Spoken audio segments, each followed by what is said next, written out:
Всем привет! Сегодня предлагаю вместе со мной приготовить сдобные немецкие булочки бухтельн.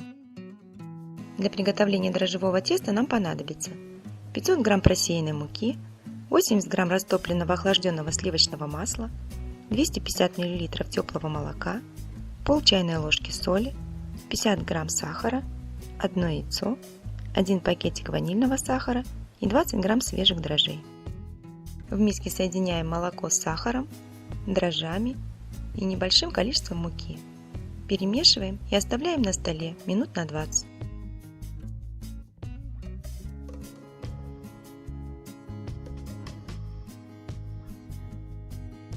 Когда дрожжи запенятся, добавим яйцо, ванильный сахар и соль. Перемешаем.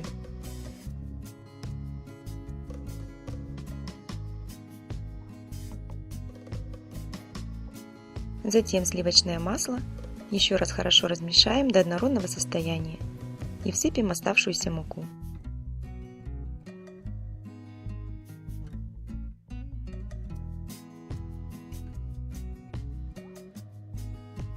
Замесим тесто. Соберем тесто с бортов миски. Сформируем шар. Накроем пищевой пленкой и оставим в теплом месте на 1 час для подъема. Тесто должно увеличиться в 2 раза. Готовое тесто обминаем на столе и делим на 12 равных частей.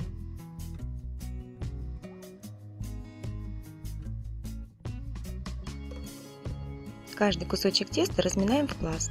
В центр кладем начинку. Для начинки можно использовать любое варенье или повидло, а также фрукты или ягоды. Защипываем края и округляем.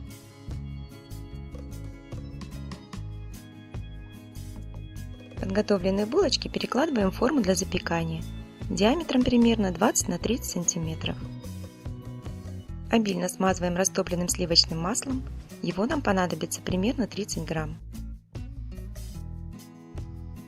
Накрываем пищевой пленкой и оставляем на расстойку примерно на 40 минут.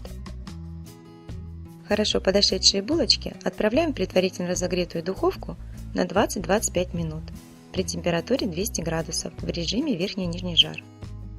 Готовые охлажденные булочки обильно посыпаем сахарной пудрой и подаем к столу.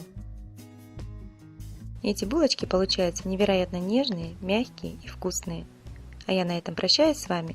Желаю вам удачи в приготовлении и хорошего настроения. Всем пока, до новых встреч!